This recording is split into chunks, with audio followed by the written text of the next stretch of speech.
So we're gonna do some neck massage with the client prone. I'm gonna start by warming up the traps. So I'm just doing some effleurage techniques here. You can do two-handed or alternate hand. So when you're doing your effleurage techniques, you wanna make sure that your excursion is all the way, you don't have to start at the deltoid, but you definitely wanna end at the back of the head at the occipitals. So I'm just gonna do this a few more times, get the tissues nice and warmed up. Megan has the pressure that I'm using. It's okay if I sustain this pressure or keep it going. You can go a little lighter. She was just gonna let me work on her too. Okay. Better? Okay, very good. Okay, I think eventually you could probably go a little deeper, but it's just tight. right there. at first, right? Yeah. I do feel a little tension. Okay. I'm gonna switch to one side and I'm gonna do one-handed petrissage on the neck. Now I like to start at the traps right around C7, T1, T2. I'm gonna do a little bit of petrissage here. And then I'm gonna circle towards her occipitals. Pressure still okay? Yes, the Okay. pressure's good. And then I let my fingers and my thumb come all the way up to the occipitals and do little circles.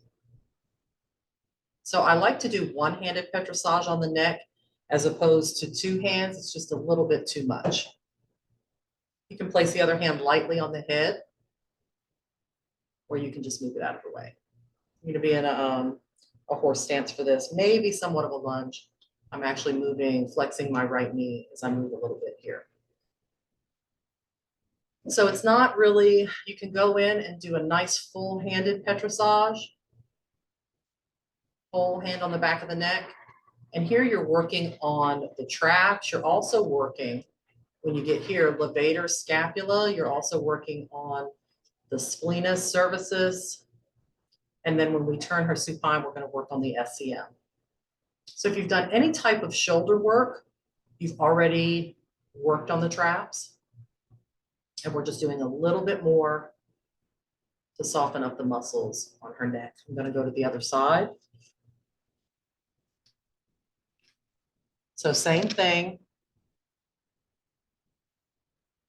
Just a little light pressure petrissage. Again, accessing all of those muscles, traps, levator.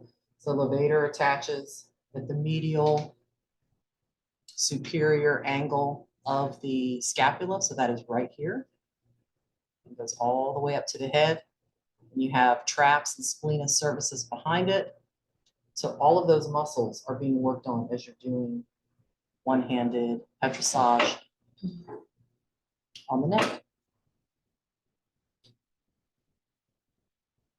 So once you've done that on both sides, so we started with effleurage, then we went to petrissage on each side.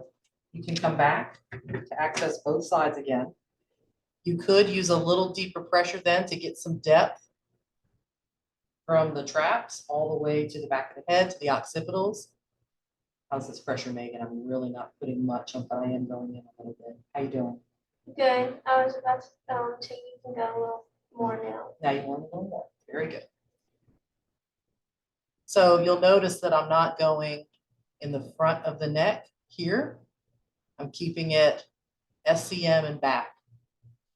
When in doubt, find the occipitals and then work your way out laterally to the mastoid process.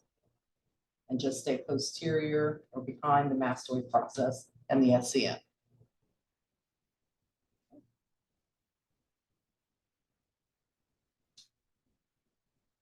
So those are simple techniques to warm up the posterior cervical muscles.